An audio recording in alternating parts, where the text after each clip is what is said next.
Bom, boa noite a todos. Que possamos agradecer a Deus pela oportunidade da vida, a oportunidade do estudo, da reunião, do encontro fraterno. Que esses pequenos instantes de estudo, de tentativa de compreensão, Senhor, possamos também, unidos aos nossos benfeitores, aos nossos protetores, aos trabalhadores da nossa casa, que possam nos intuir, inspirar, para que possamos cada vez compreender melhor a obra do Espiritismo. Que as nossas melhores vibrações também se estendam por todo o país. Te pedimos paz, Senhor, concórdia, bom ânimo e muita calma. E para aqueles que sabemos que estão passando por sofrimento, dificuldades, de sabores, num mês que se celebra e comemora o apoio àqueles que estão em busca do suicídio, que as nossas melhores vibrações toquem no corações de todos esses e que a espiritualidade amiga possa envolver cada alma, às vezes no equívoco, tentando um caminho curto para os seus desesperos. Que teu amor, Senhor, nos envolva hoje e sempre. Bom, nós acabamos aqui o capítulo 3, né? Nós estamos na fonte do bem e do mal, né? E agora nós vamos estar no item o instinto e a inteligência, né? Então, Kardec vai começar a separar no item 11, né? Qual a diferença entre o instinto e a inteligência, né? Aonde termina um e começa o outro? O instinto é uma inteligência rudimentar ou uma faculdade distinta, né? Separada da inteligência, um atributo exclusivo da matéria, né? Então, ele colocou aqui 3 perguntas em uma. Qual a diferença entre o instinto e a inteligência? Aonde termina um e começa o outro?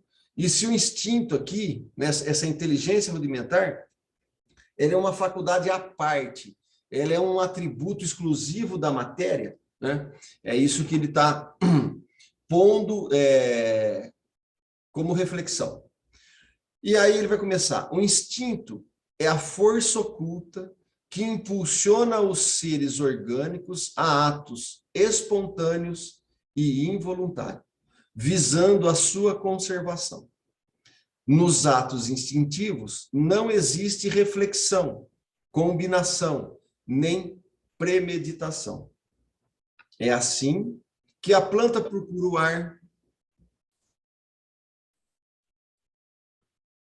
volta-se para a luz, encaminha suas raízes para a água e a terra nutritiva, que a flor se abre e se fecha alternadamente, conforme a necessidade, que as plantas trepadeiras se enroscam em volta do apoio ou se perduram nas suas gavinhas. Então, Maria Helena chegou. Boa noite, Maria Helena. Então, a Kardec está perguntando aqui, né, fazendo uma pergunta dos instintos. Nós estamos aqui no item 3, né, Maria Helena, do bem e do mal, o instinto e a inteligência. E aí, no item 11, no item 11, Kardec vai propor 3 perguntas. Qual a diferença entre o instinto e a inteligência? Onde termina um e começa o outro? E ele vai perguntar aqui se o instinto é uma inteligência rudimentar ou se é uma faculdade separada, distinta, né? Um atributo exclusivo da matéria. Então, ele vai falar aqui que o instinto é a força oculta que impulsiona os seres orgânicos a atos espontâneos e involuntários. Então, tudo que é instintivo, né, no ser, e nós também temos esse instinto, é uma força oculta que nos impulsiona os seres orgânicos, né? Os seres orgânicos os seres que têm órgãos, né? A atos espontâneos e involuntários, visando o quê? A conservação. Então, o instinto ele tem essa finalidade, né, nos seres orgânicos, a provocar em nós atos espontâneos e involuntários. E ele tem uma finalidade que é a conservação. Não é? E aí a conservação aqui, né, essa conservação na matéria. Nos atos instintivos, não existe reflexão, combinação e nem premeditação. Por que não existe? Porque nos animais, o ato de refletir, de pensar, de combinar e premeditar, né, ele está mais ligado aos desenvolvimentos e aos atributos da alma. Né? Então, se você vai pegar ali, ele vai dar alguns exemplos, né? É assim que a planta procura o ar, volta-se para a luz, as raízes encaminha para o solo e busca a água, né? Ele vai buscar ali na terra as qualidades nutritivas, que a flor se abre, se fecha, né? Alternadamente, conforme a necessidade, que as plantas trepadeiras se enroscam em volta do apoio ou se pendura em suas gavinhas.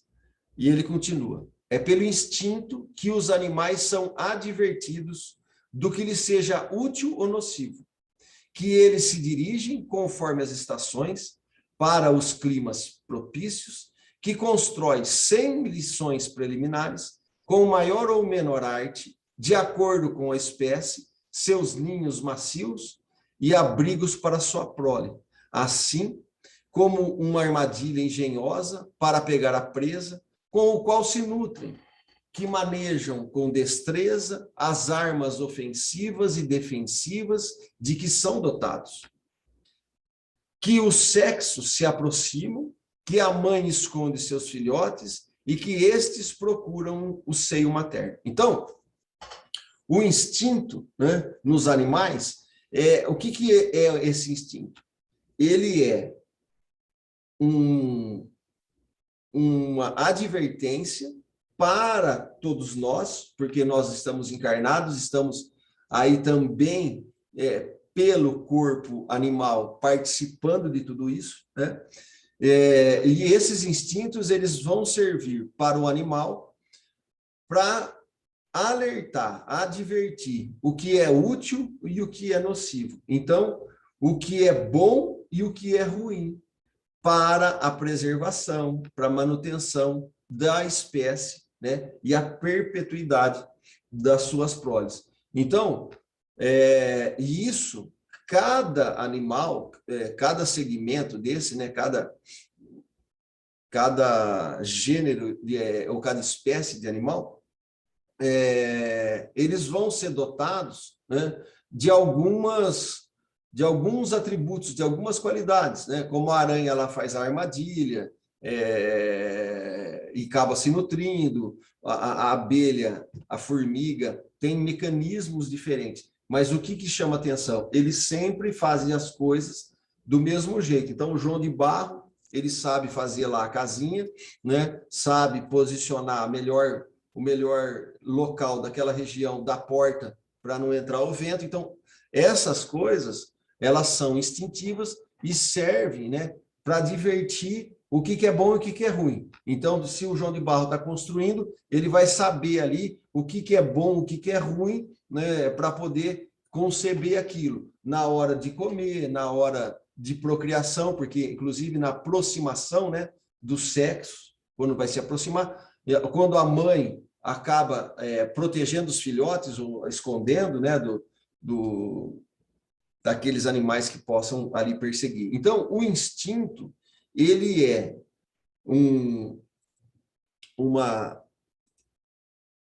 aqui, ó, mesmo, ele é um ato instintivo, né? Ele é um ato espontâneo e involuntário, né? Então, legal gravar isso, espontâneo e involuntário, e ao mesmo tempo,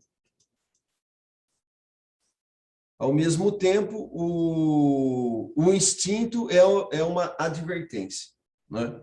Então, ele é espontâneo, involuntário, e ele tem a finalidade da preservação, e ele nos adverte do que é bom e do que é ruim, né? Para a nossa preservação. Todas as leis ali que regem a matéria. Tá?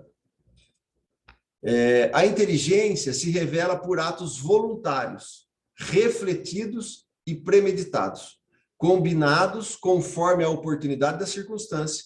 É incontestavelmente um atributo exclusivo da alma. Então, essa alma inteligente com conhecimento de causa, né? Não impulsionada só pelo instinto, porque o instinto, o que ele está fazendo? Ele está dentro da cadeia evolutiva, ele está provocando, ele está inclinando aquele animal a se desenvolver. E aí ele vai desenvolvendo uma inteligência rudimentar. A inteligência do animal, nós sabemos que não é contínua, né? Que ele tem uma inteligência rudimentar, bem limitada, que não tem nada a ver com a nossa. Quando na evolução ganha esse princípio inteligente, a qualidade do reino, né, humano, né, hominal, o que vai diferenciar?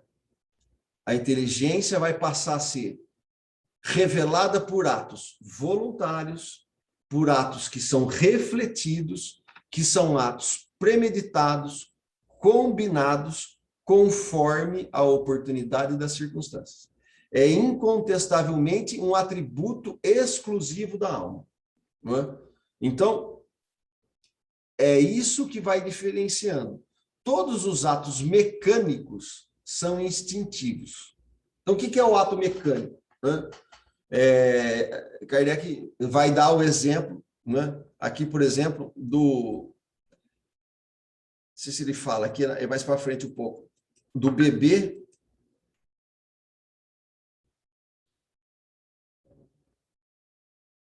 Eu acho que eu não acabei aqui, né? Aqui, ó, desculpa, ó, vamos voltar aqui, ó. Entre os homens, um instinto o domina exclusivamente no começo da vida. É por instinto que a criança faz os primeiros movimentos. Agarra o alimento, grita para exprimir os desejos, imita o som da voz, ensaia para falar e caminhar. Entre os adultos, certos atos são instintivos. Tais são os movimentos espontâneos para evitar o risco, fugir de um perigo, para manter o equilíbrio do corpo, também o piscar dos olhos, para regular a claridade da luz e a abertura instintiva da boca para respirar, etc. Então, esses atos aqui, né, no homem, né, certos atos são instintivos. E no item 12, ele vai falar que a inteligência se revela por atos voluntários, então está separando, né? A primeira pergunta que ele faz, qual a diferença entre o instinto e a inteligência? Então, o instinto é um ato espontâneo e involuntário, um ato, né, que adverte. Já a inteligência, no item 12, a inteligência se revela por atos, o contrário disso, né? Atos voluntários, refletivos, premeditados, combinados, conforme as circunstâncias, as oportunidades, né, que a vida vai proporcionando. É incontestavelmente, então não se discute, né, uma coisa incontestável é o que não se discute a partir daqui, que isso aqui é os atributos exclusivos da alma. E aí, Kardec vai fazer uma diferenciação, porque o que ele estava perguntando lá no começo? Ó, qual a diferença entre o instinto e a inteligência? E ele vai falar assim, ó, todos os atos mecânicos são instintivos.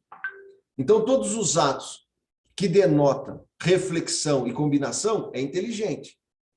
Um é livre, o outro não.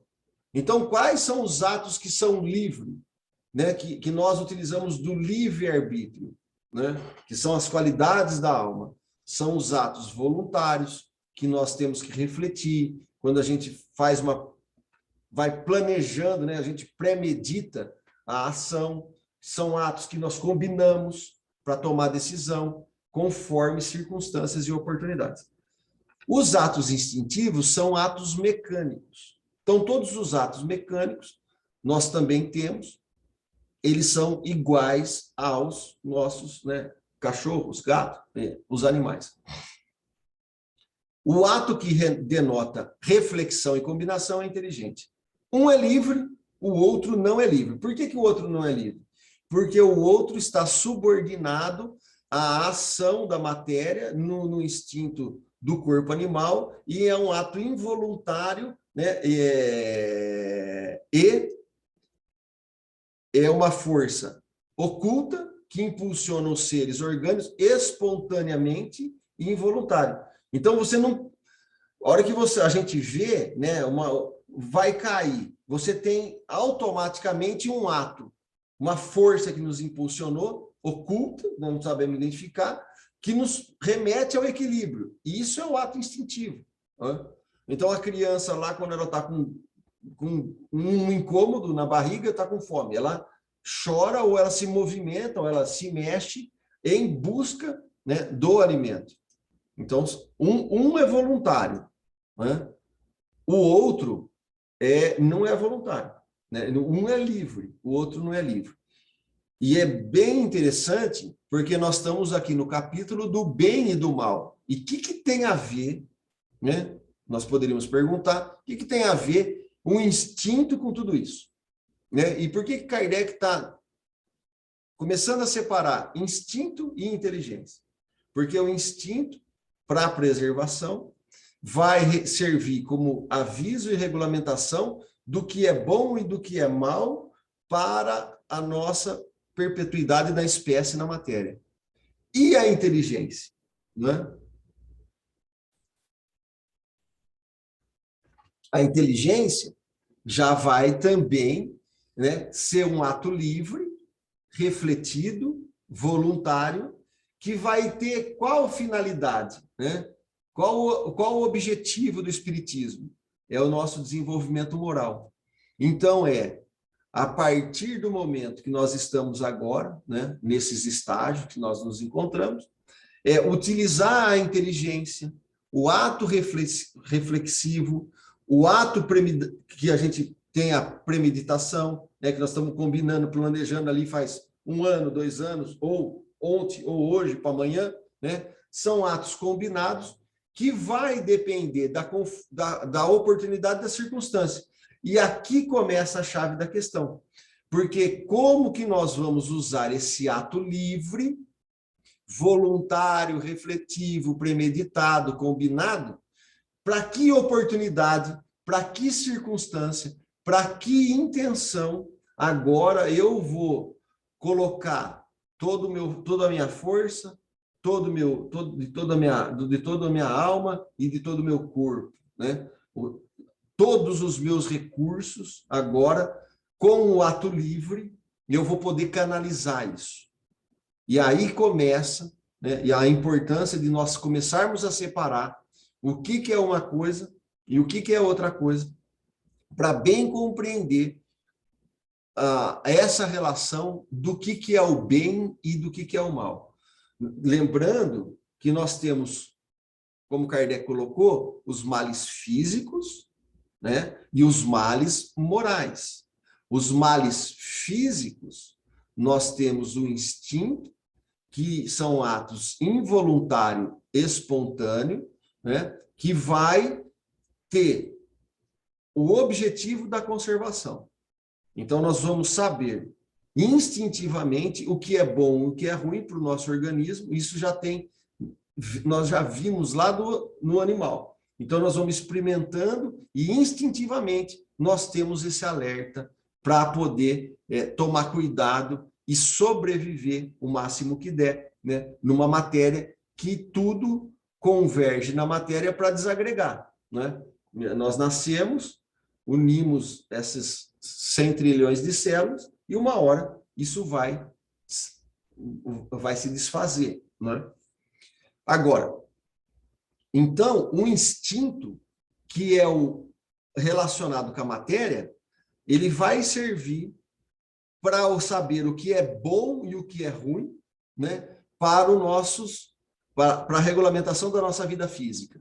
E a inteligência, que é um ato livre, premeditado, refletido, né, combinado, conforme os nossos interesses, as nossas oportunidades, as nossas circunstâncias, porque isso é um ato livre. Toda a questão agora é como que eu faço para livremente poder escolher entre o bem e entre o mal, né? Algum quer falar aí, Marcos? Gilberto, Crispim? A Elvia chegou? Boa noite. A Maria Helena também? Boa noite. Você acredita que eu esqueci que eu achava que hoje era domingo? Tá com cara, né? Gente, aí depois eu falei, peraí, hoje é terça, meu Deus, a aula. É. Então, eu estou indo devagar aqui, que eu acho essa parte fundamental, né, para que a gente possa, entendendo isso, começar a nos observar, né? Se os precursores do espiritismo, como afirma Kardec, é Sócrates e Platão, e se nós lermos os diálogos de Sócrates e Platão, né, principalmente esse livrinho aqui, o Filebo, né, o Sócrates ele vai dedicar essa obra inteira, né, falando de dor, de prazer, do que é qualidade da alma, do que é qualidade do corpo, e ele vai discutindo aqui, né, com os personagens, né, essas questões. E ele vai colocando essas possibilidades, né, falando aqui, por exemplo,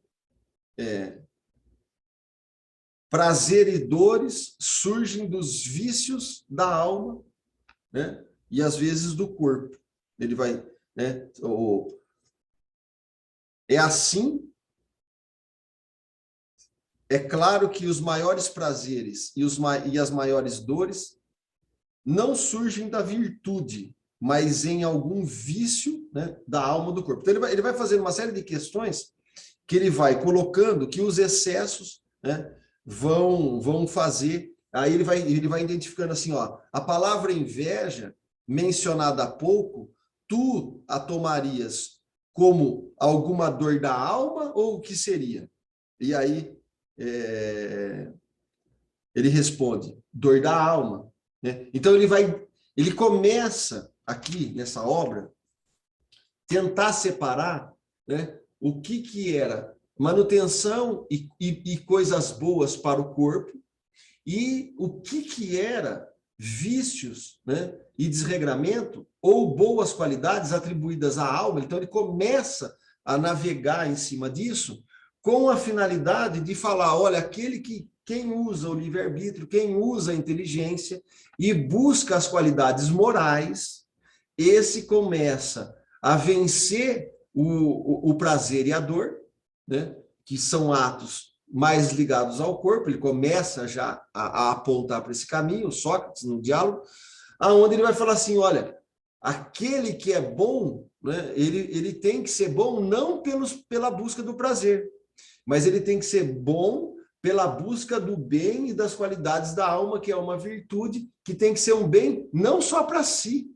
mas um bem para todos. Então, é quase que isso aqui, né, que Kardec está agora, passado 2.500 anos, né, os espíritos já têm condição de trazer esses ensinamentos para que nós possamos ir compreendendo essa diferença. E aí, nós vamos ter que ir analisando a nossa vida, isso que está acontecendo conosco. Então, o que são atos instintivos, mecânicos, né, que nós não temos controle? E o que denota da nossa reflexão, combinação, que é a nossa inteligência? Olha o que ele continua. O instinto é um guia seguro, que jamais se engana. A inteligência, pelo simples fato de ser livre, ocasionalmente está sujeita a erros, né? Que é o que Sócrates vai começar a falar naquele diálogo.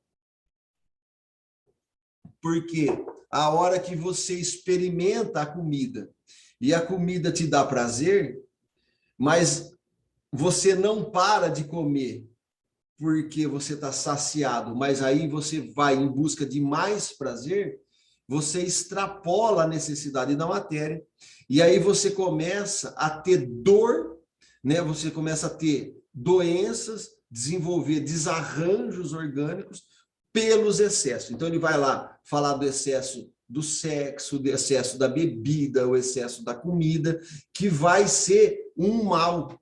Então, ele vai atribuir que quando o ser humano voluntariamente ele passa da medida necessária do que era bom para o corpo, aquilo começa agora a se transformar num mal.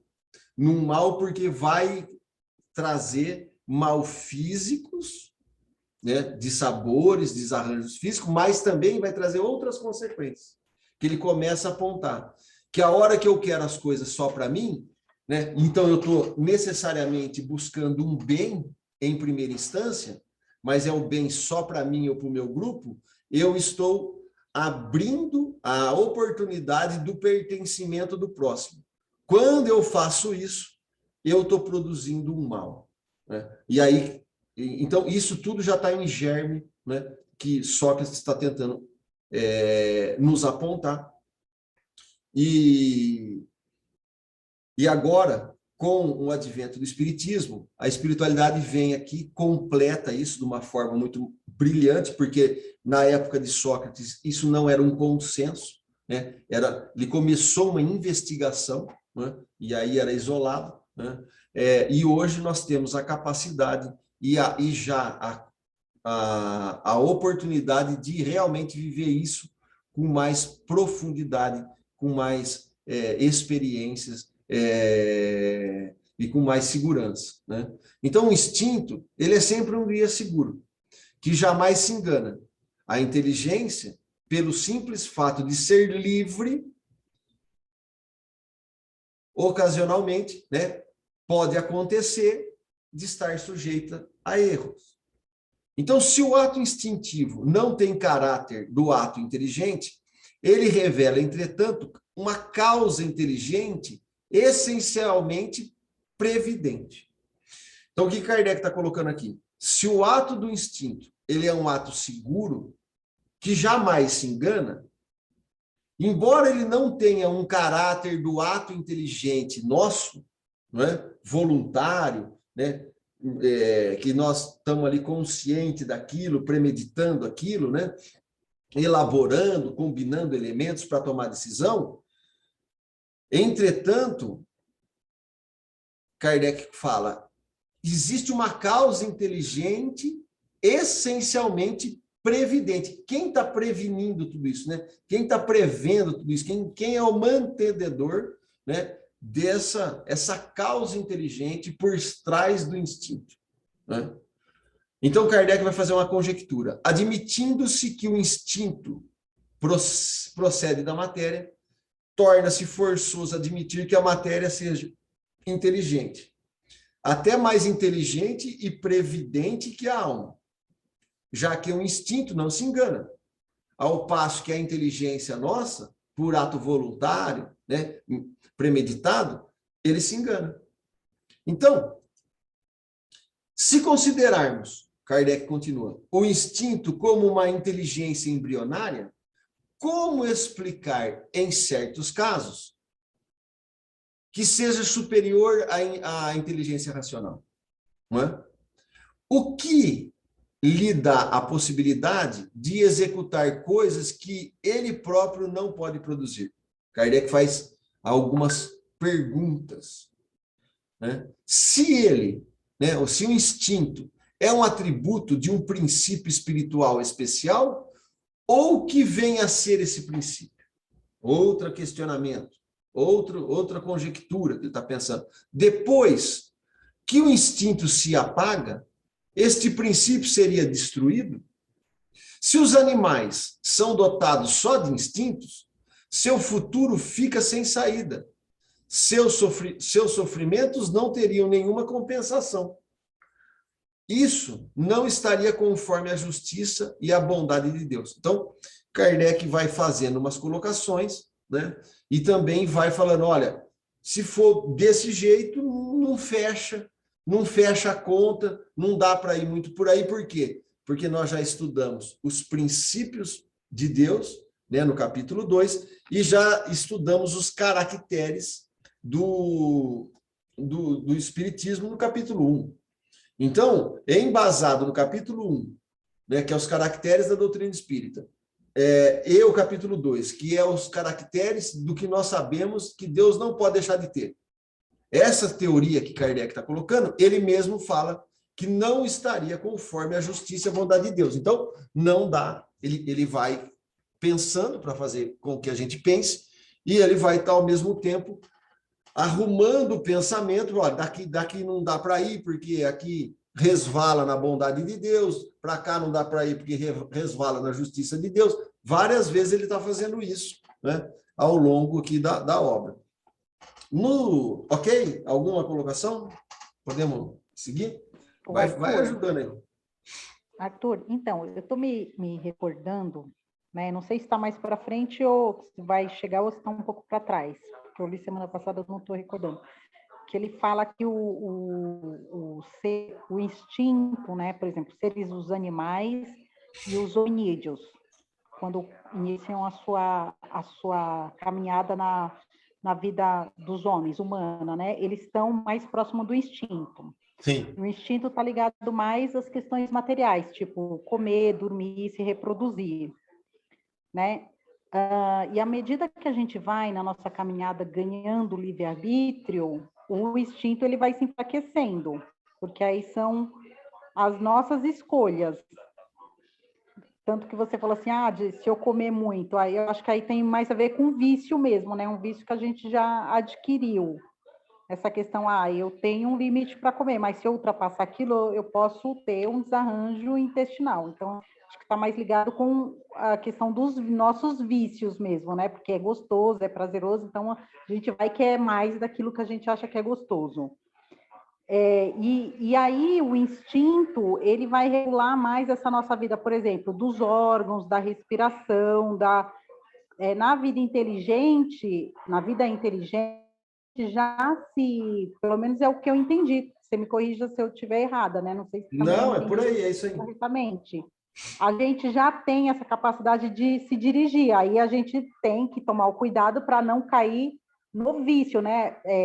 Fazer as nossas escolhas de forma que nós não desenvolvemos nossas virtudes e não os nossos vícios. Só que muitas vezes o que acontece é o contrário, né?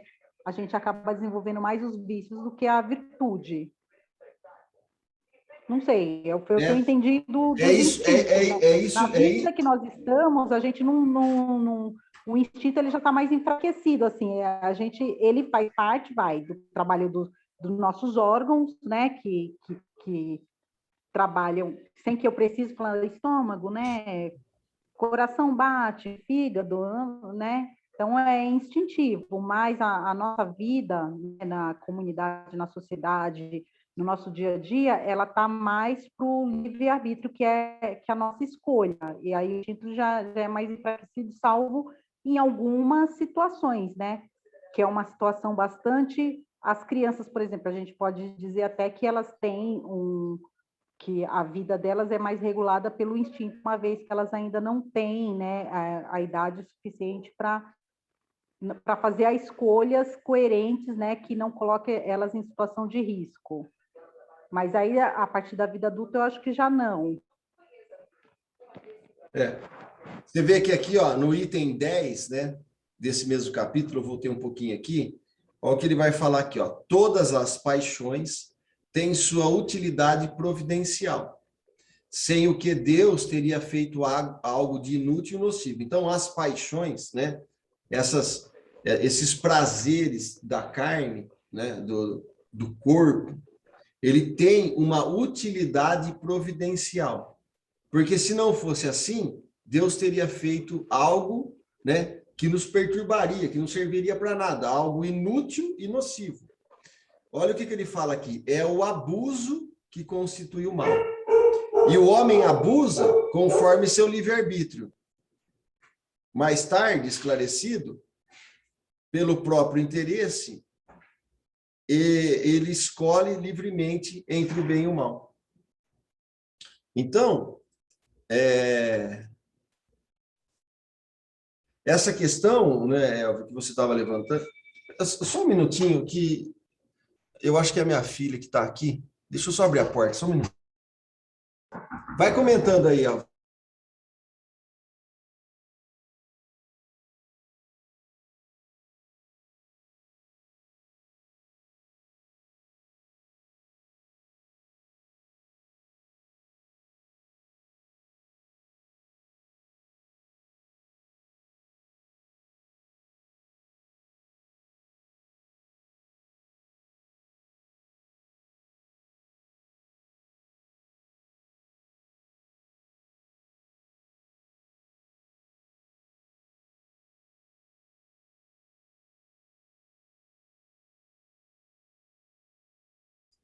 Bom, era minha filha aqui, desculpa. Então, esses atos instintivos, né? É isso que você está falando, e é isso que Kardec está colocando aqui, que ele começa a. Nós estávamos aqui no 12, né? O instinto ele vai regulamentar o organismo. Agora, toda a questão é que, se nós não compreendermos bem isso, né? E a nossa geração, né? A nossa época, o que a nossa educação que paira pelo mundo, o que está acontecendo, né? É uma educação que despreza a possibilidade do ser humano ter uma alma. Hoje está acontecendo um movimento global, né, para poder destituir a crença num Deus, querendo matar, ceifar Deus, ceifar esses valores, não ter a possibilidade de que nós somos uma alma em essência. E isso é um materialismo puro, né? O cientificismo, às vezes, na academia, né? Estou generalizando porque ainda na maioria é assim, né? Você não tem, mesmo na psicologia, que seria o estudo da alma, hoje não é mais, é o estudo da mente.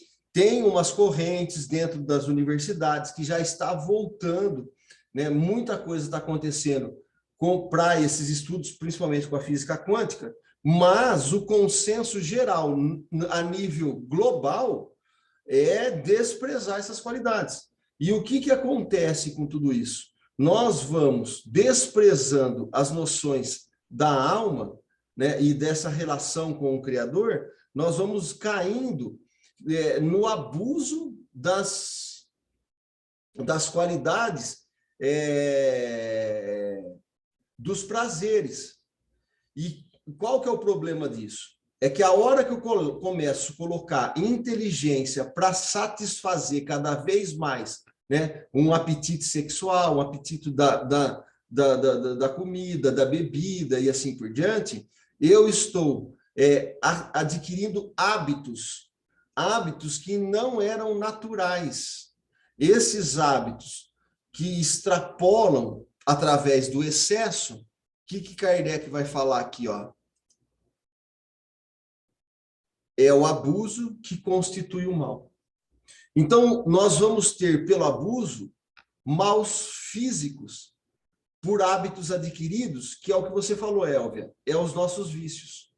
Então, nós vamos construindo os nossos vícios, nós vamos construindo os nossos desarranjos, nós vamos construindo o mal em nós e para o próximo.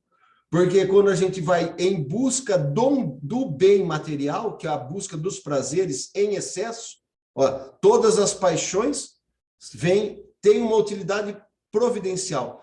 Quando nós, deliberadamente, calculadamente, eu começo a abusar disso, a inclinar mais do que eu devia, esse abuso passa a ser um mal. E o homem abusa conforme o quê? O seu livre-arbítrio. O seu, não é o do outro. Então, o mal, ele é gerado por nós. Essas condições de desequilíbrio, através de vários atos, repetidamente por vários anos, vão se consolidando em hábitos. Hábitos desregrados se tornam vícios. Vícios né, extrapolados, é um mal que vai nos atingir materialmente falando. E o que vai complicando, e que aí ninguém fala, fora o espiritismo, né, que classifica isso muito bem, é que nós vamos ter os maus físicos e nós temos os males e as dores, né, da alma. Né? E é as dores da alma, os males da alma, né, através do abuso, é que vai gerar nossa infelicidade. Então, estou adiantando um pouquinho aqui para a gente ver que a importância, que a felicidade, né, que nos regula, né, ela está inerente, ela é diretamente relacionada com as qualidades da alma. Então, quanto mais eu abuso e crio um mal moral, eu vou se me tornando mais infeliz. E quanto mais eu abuso através dos hábitos desregrados, que constituem um vício, que numa primeira instância é a busca dos prazeres, então, na verdade, eu quero um bem para mim, então eu gostei tanto disso, que é tão bom que eu quero mais. Esse excesso, ele vai constituindo-se um mal. Né? Então, Kardec vai estar trazendo isso, e o Espiritismo, talvez, né, é uma oportunidade ímpar para nós, que é ele que vai trazer essas relações, ele que vai aclarar os conceitos, e ele é que vai dar a chave para nossas mazelas. Então, não é à toa, né, Elvia, que hoje eu estava vendo aqui, a OMS soltou, né, que deixa eu só pegar aqui, que o suicídio entre jovens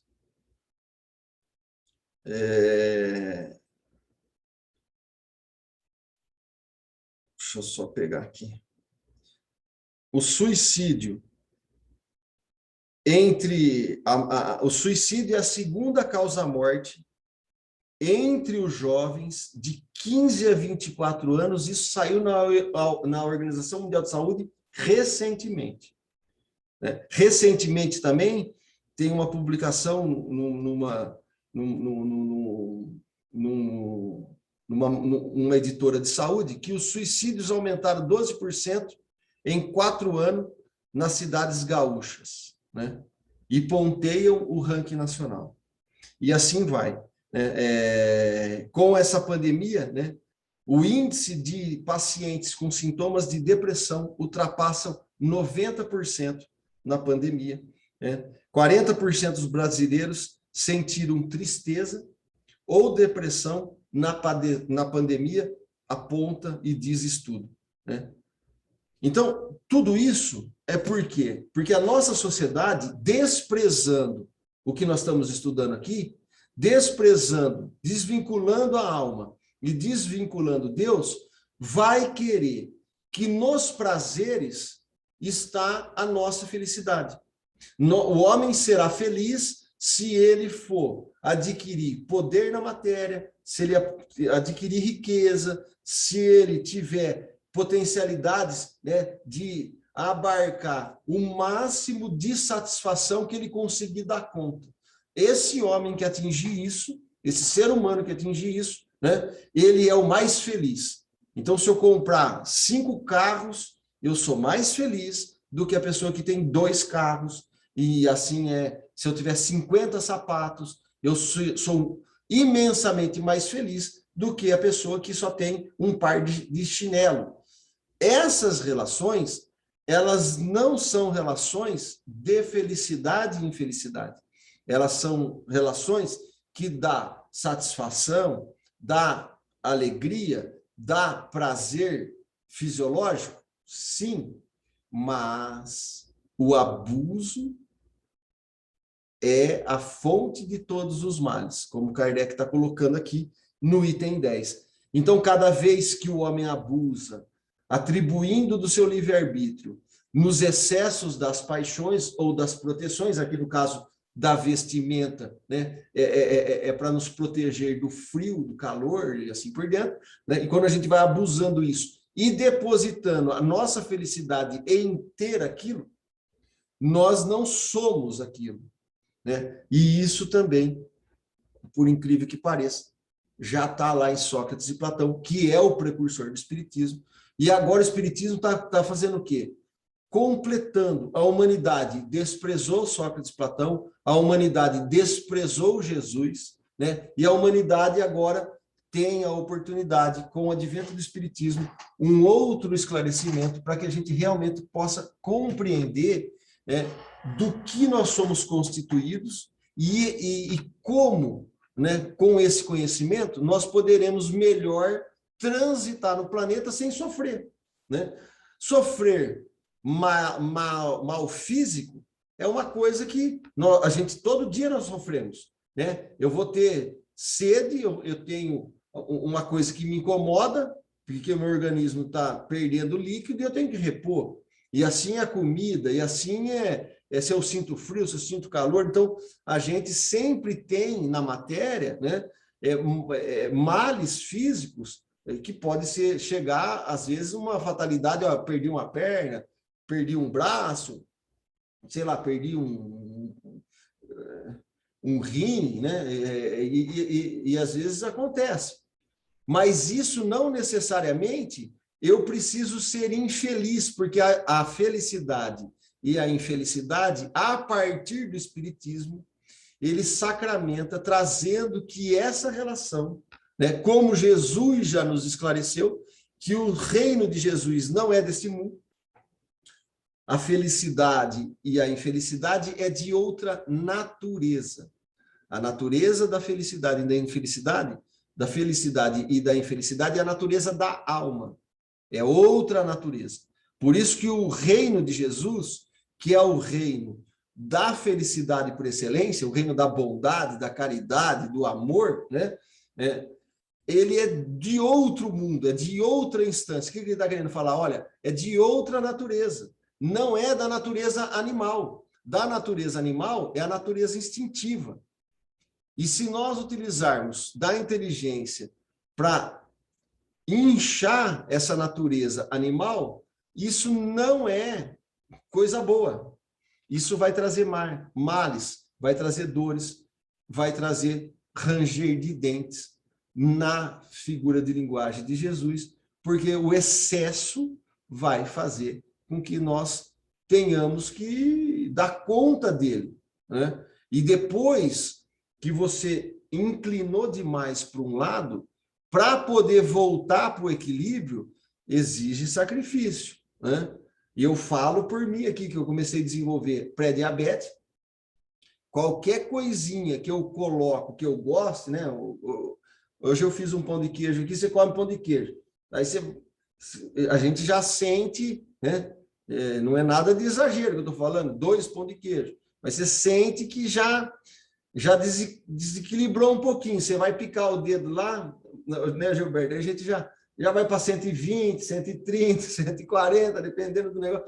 E aí você tem que ficar regulamentando. E aí dá muito trabalho para manter o equilíbrio, porque eu tenho que, com a inteligência, com a minha força de vontade, com o meu raciocínio, as minhas conjecturas, eu falo assim, não, vou fazer isso, vou fazer aquilo, porque isso vai atingir um efeito bom ou mal a partir do momento que eu já extrapolei e já encharquei aqui todos os meus 100 trilhões de células, e agora elas estão gritando por alguma coisa que eu fiz com que virasse um hábito.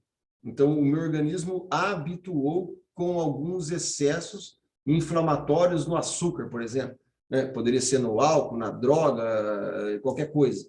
É tudo muito...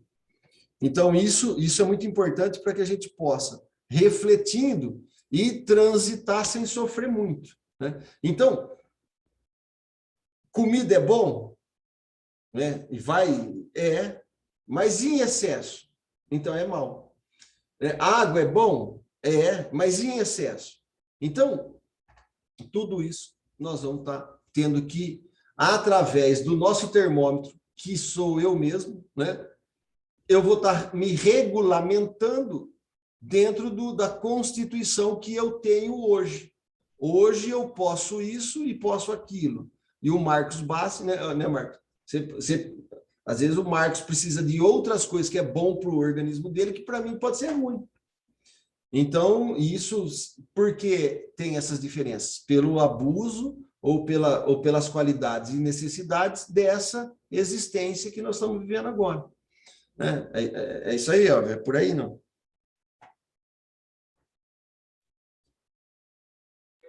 Sim, é por aí, sim. É por aí.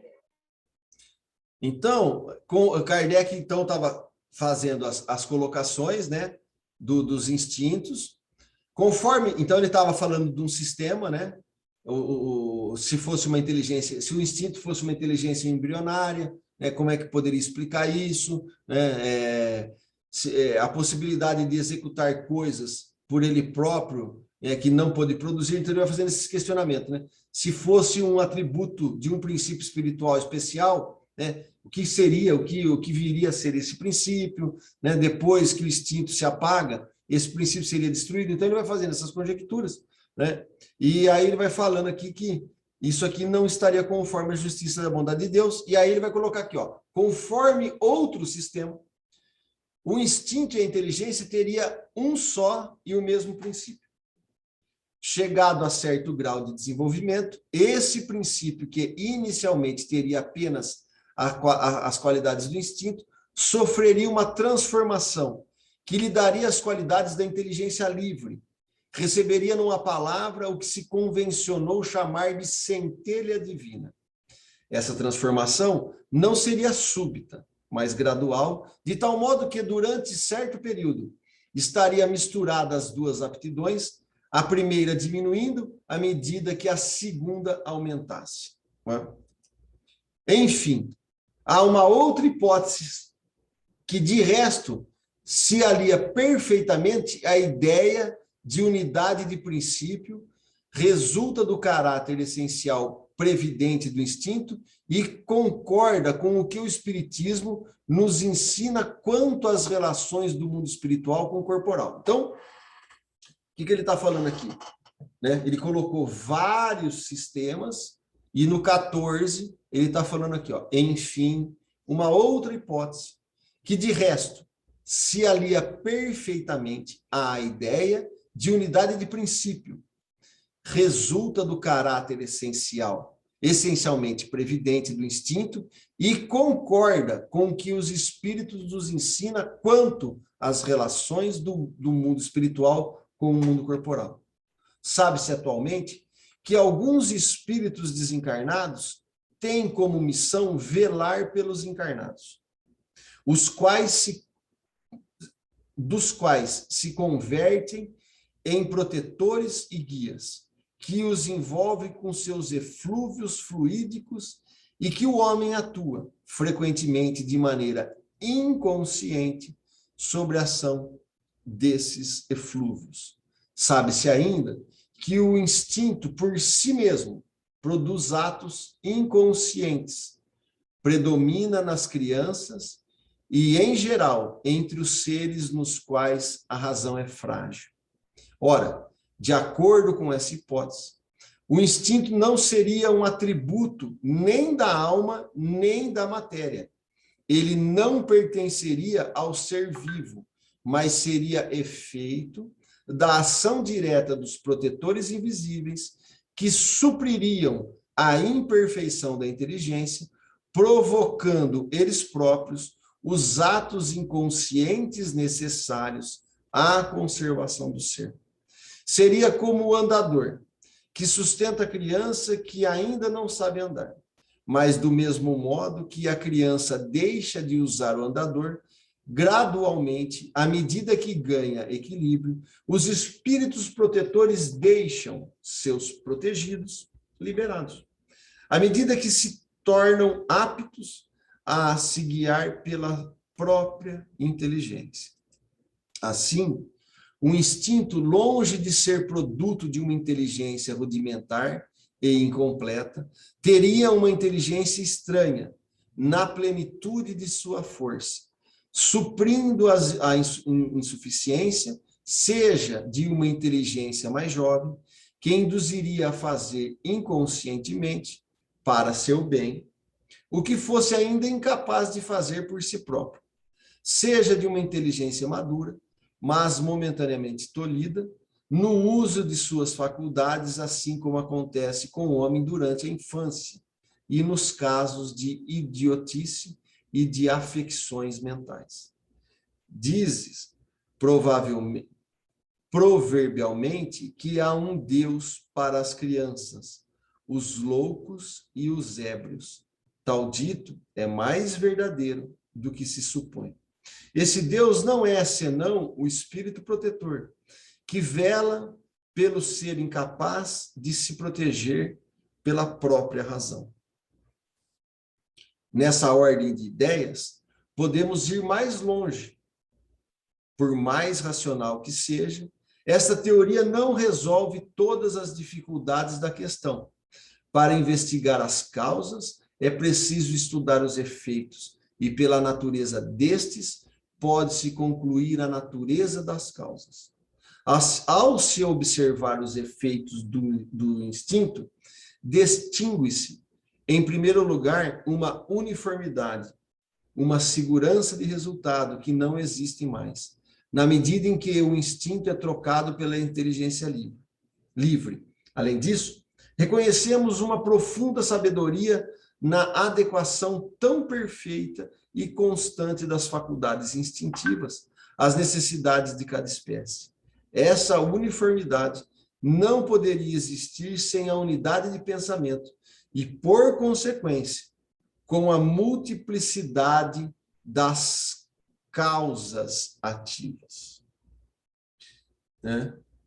Ora, em consequência do progresso que as inteligências individuais realizam incessantemente, há entre elas uma diversidade de aptidões e vontades incompatíveis com esse conjunto tão perfeitamente harmonioso que se produziu, desde a origem dos tempos e em todas as regiões, com a regularidade e precisão matemáticas, sem jamais falhar. Essa uniformidade, no resultado das faculdades instintivas, é um fato característico que implica forçosamente na unidade da causa. Se essa causa fosse inerente a cada individualidade, haveria tantas variedades de instinto quanto de indivíduos, desde os vegetais até o homem. Um efeito geral, uniforme e constante, deve ter uma causa geral, uniforme e constante. Um efeito que revele sabedoria e previdência deve ter uma causa sábia e previdente. Ora, uma causa sábia e previdente, sendo necessariamente inteligente, jamais poderá ser exclusivamente material. Não se encontrando nas criaturas encarnadas ou desencarnadas as qualidades necessárias para produzir tal resultado, é preciso ir mais alto, isto é, ao próprio Criador. Se nos atermos às explicações que foi dada sobre a maneira como se pode conceber a ação providencial, veja o capítulo 2, item 25, nós estudamos isso lá, considerando todos os seres penetrados do fluido divino, soberanamente inteligente, compreende-se a sabedoria previdente e a uniformidade que preside a todos os movimentos instintivos para o bem de cada um. Essa solicitude é tanto mais ativa quanto menor a quantidade de recursos que os indivíduos possuem em si mesmos e em sua inteligência. É por isso que ela se mostra maior e mais absoluta entre os animais e nos seres inferiores dos homens. Inferiores aos homens. De acordo com essa teoria, compreende-se porque o instinto é sempre um guia seguro. O instinto maternal, o mais nobre de todos, que o materialismo rebaixa ao nível das forças atrativas da matéria, fica realçado e enobrecido. Em razão de suas consequências, não poderia ser entregue às eventualidades, caprichos volúveis da inteligência e do livre-arbítrio. Pelo organismo das mães, o próprio Deus vela as criaturas que nascem, né? Então, o que ele está falando aqui, né? A gente deu uma engatada aqui, né? Desde o 32 aqui até o 38 de transparência, né? Que seria o item 14 até o 16 aqui, onde nós chegamos. Então, ele está fazendo várias possibilidades do instinto. Olha, o instinto poderia ser uma matéria, né? E a partir da matéria, né? A matéria ali está organizando e ordenando isso, fica improvável, né? O instinto poderia ser um protetor para cada átomo que tem aqui, né? E esse grupo de protetor para cada segmento estaria sendo responsável por velar, coordenar, orientar, prever, prevenir aquele tipo de gênero animal, por exemplo. E aí, Kardec acha isso muito pouco provável. Por quê?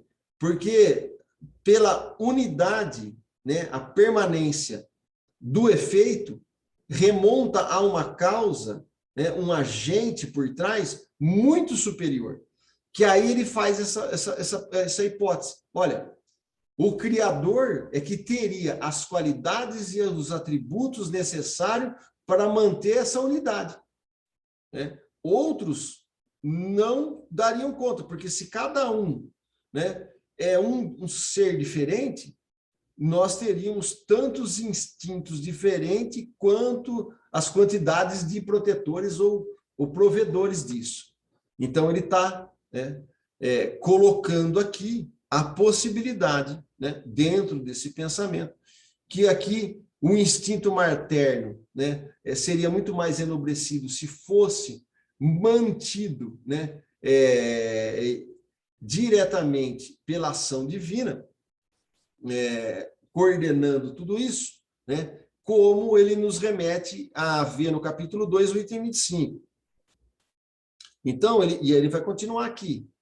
Essa teoria, né, que ele apresentou agora, no item 15, não destrói de nenhuma maneira o papel dos espíritos protetores, cuja colaboração é um fato obtido e provado pela experiência. Porque vamos pensar, se Deus está no comando, ele não age diretamente na matéria, né? Como nós já aprendemos. Mas ele age, ele pode dar o comando para os espíritos protetores, que pela unidade de princípio vindo do Criador, todos executariam a sua ordenação, né? Manter isso da mesma fonte. Então, você poderia ter vários trabalhadores seguindo as mesmas ordens. Então, aqueles que tivessem essa capacidade, né, de comandar, de proteger, né, de uma alçada maior, aquele tutelado ser mais inferior, isso não destruiria essa possibilidade. É isso que ele está colocando aqui, né? Então, essa teoria, a teoria de Deus prevenindo tudo, coordenando tudo, não destrói o papel dos espíritos protetores, cuja colaboração é um fato obtido e provado pela experiência. Mas é de notar que a ação deles é essencialmente individual, que se modifica conforme as qualidades próprias do protetor e do protegido, e que em nenhuma parte tem a uniformidade e a generalidade do instinto. Deus, em sua sabedoria, conduz os cegos, mas ele confia às inteligências livres o papel de conduzir os que enxergam, a fim de deixar para cada um a responsabilidade de seus atos. A missão dos espíritos protetores é um dever que eles aceitam voluntariamente e que é, para eles, um meio de adiantamento segundo a maneira pela qual eles a realizam. Todas essas maneiras de encarar o instinto são necessariamente hipotéticas e algumas não têm uma característica de autenticidade suficiente para se dar uma solução definitiva. Então, olha a lucidez de Kardec. Kardec está colocando, através das análises, da pesquisa, né, com o diálogo da espiritualidade, ele vai sabendo dos caracteres da doutrina espírita, sabendo das características de Deus, sabendo, né, já as categorias de agentes espirituais que estão organizando o nosso planeta, por exemplo, né? Eles vão falar assim, olha, todas essas maneiras de encarar o instinto são necessariamente hipotéticas e algumas não têm uma característica de autenticidade suficiente para se dar uma solução definitiva. Olha a humildade de Kardec. Ele não está fechando questão. Ele está colocando todas as possibilidades aqui de conjecturas, né, de pensamentos, de hipóteses, né, para poder... Qual é a mais racional? Qual é a mais lógica? Qual é a que está mais próxima da verdade?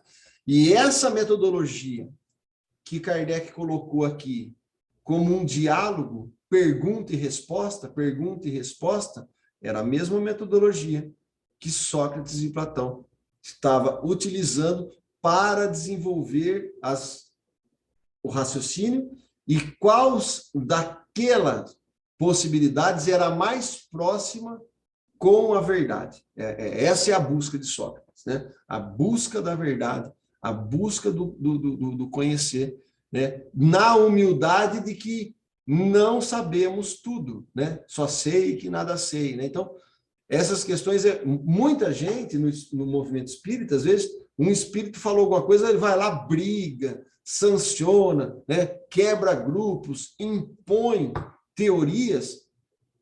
Olha o ensinamento do Kardec aqui nesse primeiro parágrafo do item 17.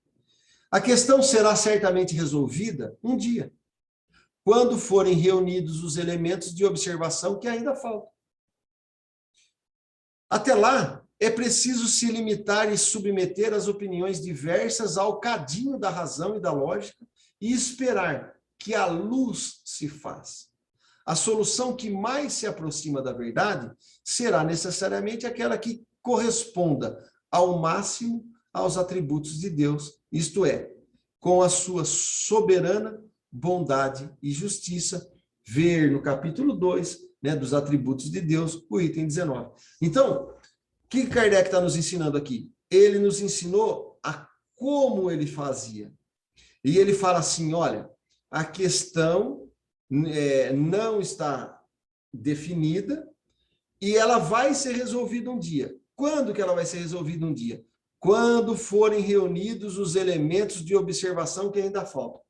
Agora, a questão que eu vou colocar para a gente provocar é: quem, dentro do movimento espírita, está realmente seguindo, né, a proposta de Kardec, com estudo sério, aprofundado, pesquisa no campo da matéria, pesquisa no campo espiritual, para que a gente, através da nossa evolução, possamos avançar, né, nos caracteres da doutrina espírita, para desenvolver isso, né, com segurança, com sabedoria, né, e com lógica e com razão. Então, Kardec, muitas coisas ele aponta para o futuro. Olha, não conseguimos fechar a questão, conseguimos chegar até aqui, mas através das bases que estou deixando, se vocês se organizarem, vocês vão conseguir avançar muito mais. Mas, né, nós estamos meio desorganizados, né? E tem um buraco da morte de Kardec até o dia de hoje, né? As pesquisas acabaram sumindo, né? As investigações não se fazem, o diálogo de profundidade, de pesquisa, no campo de cá, da alma e das qualidades do perispírito e das possibilidades de estudar Deus, acabam sendo deixadas de lado. Então, fica difícil, né, nós avançarmos e realmente a madureza de desenvolvimento não se fizer presente. Isso aí você pega, né, Crispim, vamos pegar lá o Miguel Reale, fez todo um tratado de filosofia do direito, então ele vai fazendo conjecturas, vai pesquisando, vai fazendo isso, vai fazendo aquilo. Se ninguém continuar a obra dele, né, nós vamos ficar repetindo o que já está sacramentado e acaba não avançando, né? Então, isso em todas as áreas, né? Há que ter o progresso, há que ter trabalho, há que ter o mergulho, há que ter o envolvimento nosso, para que a gente possa realmente, de maneira ordenada, avançar. Até que isso aconteça, o que nós conseguimos aqui? Kardec nos deixa as possibilidades, né? E também nos deixa aqui um ensinamento maravilhoso no item 17 do capítulo 3, que é a sua humildade de saber que não dá para abarcar tudo, né? E que ele chegou até um ponto e que fica ao futuro fechar essa questão e complementar ela de uma maneira talvez mais sábia, mais prudente, com mais elementos de observação. Elementos de observação, o que ele está falando? Relacionamento com os espíritos que possam estar apontando o caminho e nós, do lado de cá, fazendo todo o trabalho de descobrir, né, esse trabalho do progresso. Então, ok? Vocês querem comentar alguma coisa aí?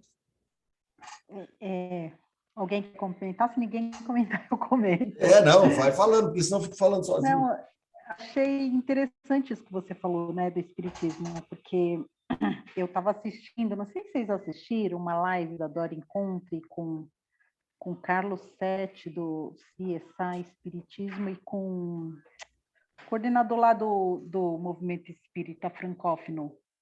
E aí ele estava falando que lá no... Até esqueci o nome. O Charles Clamp? Como que é o nome? É lá da França, lá, o Charles? Isso. É o Charles? Isso. Clamp, eu não sei isso. falar. Kempf, uma coisa assim. E aí ele estava falando que lá na Europa o espiritismo não é aceito justamente porque Kardec traz, e a gente até entende por que traz, né? Porque a gente estuda, a gente até entende, mas Kardec traz, né, nos livros, muito conceito de punição, de pecado, né? Essas palavras muito usual na religião, no catolicismo. E que atualmente as pessoas não aceitam mais isso, não querem mais isso, né? Por isso que ele é pouco aceito. E aí, vendo também outras palestras, aqui no Brasil a gente tem o quê? Da população, né? Que se declaram espíritas.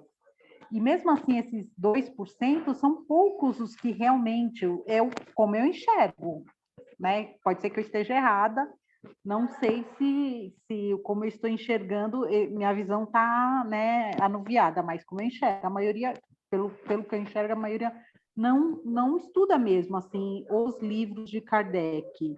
Então, é isso que você colocou mesmo, né? Fica difícil, porque se não houver esse estudo, né, esse aprofundamento, a gente vai ficar girando a roda e não vai sair do lugar, porque quem que vai desenvolver, quem que vai dar essa continuidade? Aí, depois você pega o link, se você puder, Elvio, e aí você põe no grupo, eu divido aqui com o pessoal. O que o Charles Campbell, eu já tive a oportunidade de participar de algumas lives que ele fez ali e já vi alguma coisa, né? Então, o que acontece na Europa? E ele reclamou bastante disso, né? O espiritismo, inclusive lá em Portugal, eles já traduziram todas as obras de Kardec, o Pentateuco, do original, né? Da última edição que Kardec deixou em vida. Porque o que estava acontecendo? Eles estavam trabalhando com apostilas, por exemplo, né? Que apostila não é necessariamente a visão de Kardec. Quem faz apostila, às vezes a pessoa já direciona numa condução de trazer frases isoladas direcionando um pensamento. E isso é o que quando o movimento espírita, né, quer trazer o espiritismo como uma estrutura religiosa, né, e é isso que a Europa não aceita, porque teve muita perseguição, né, a parte de Jesus lá foi muito assim, quando se passa por muita briga, muita morte, muita fogueira, foi muitas vidas ceifadas, né, no nome do Cristo, e você traz um espiritismo distorcido com um olhar religioso, né, você começa a decompor, desviar os conceitos basilares de Kardec. Isso foi muito ruim.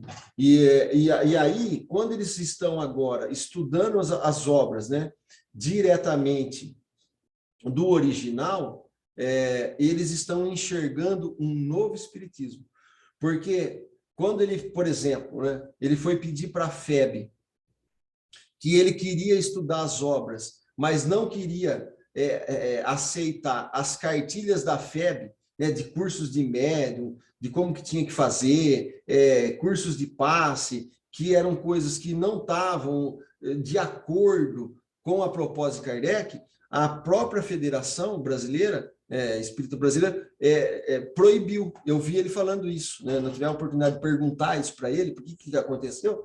Então, quando você estava estudando o espiritismo nos modelos das apostilas, você vinha com o espiritismo com essa visão de querer inserir o karma, de querer inserir o castigo, um Deus punitivo, regras de comportamento externo. Olha, você não pode fazer isso, não pode fazer aquilo, você tem que ter hora para isso, hora para aquilo, metodologia para isso, né?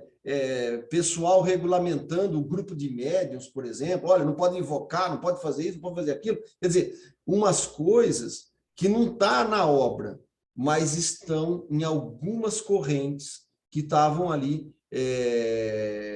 colocando de uma forma mais pessoal.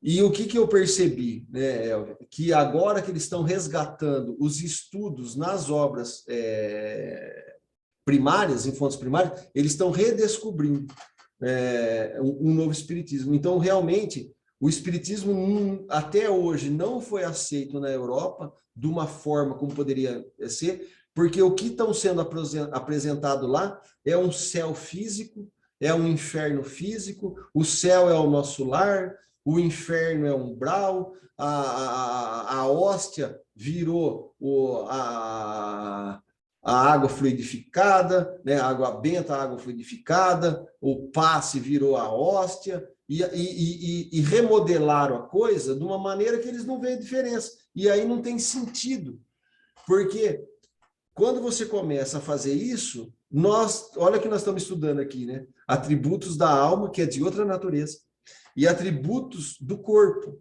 E quando você não difere muito bem isso, e você começa a fazer estrutura hierárquica de poder dentro do movimento espírita, trazendo o espiritismo como uma religião, isso é quase que a autodestruição do espiritismo, né? Não sabendo o que está fazendo. Por isso que Kardec fugia. Olha, o espiritismo não é uma religião. Ele não é para fazer uma estrutura de igreja, de estrutura de poder, estrutura de casta, estrutura. Não é isso. E, infelizmente, acabou acontecendo do jeito que aconteceu, e agora compete a nós lermos as obras e realmente entendermos. Olha, qual que é a proposta? O que o Espiritismo está propondo? O que ele está realmente falando? Como nós estamos aplicando na nossa vida, e quando nós estamos nas nossas casas de preferências, né, como nós estamos fazendo? Nós estamos criando dependente de passe, ou nós estamos ajudando na hora que é preciso e importante o passe, mas ao mesmo tempo libertando aquela pessoa? Nós estamos atendendo o obsediado, escravizando ele num processo obsessivo de temor, de medo, só dependente de um agente lá da nossa casa que pode tirar, ter a força de tirar o obsessor, ou nós estamos esclarecendo, instruindo para libertar aquela consciência que está em desequilíbrio. Então, são coisas, né, que realmente nós precisamos rever. Coisas que... Como é que nós vamos nos comportar, né? Então, eu acho que é bacana quem puder aqui acessar algumas... tem algumas palestras que ele faz mais... lá em Portugal, às vezes é um pouquinho mais complicado para entender, mas... não, em Portugal não, desculpa, na França, né, Sim, sim. Mas a palestra em si, eu vou colocar lá no grupo para vocês verem. Eu ia até comentar no final da aula, né? Mas já que você está falando, não, aqui é estudo, não estava tem aula. falando, a palestra em si estava falando dessa edição de 1869, da quinta edição que foi encontrado na Suíça.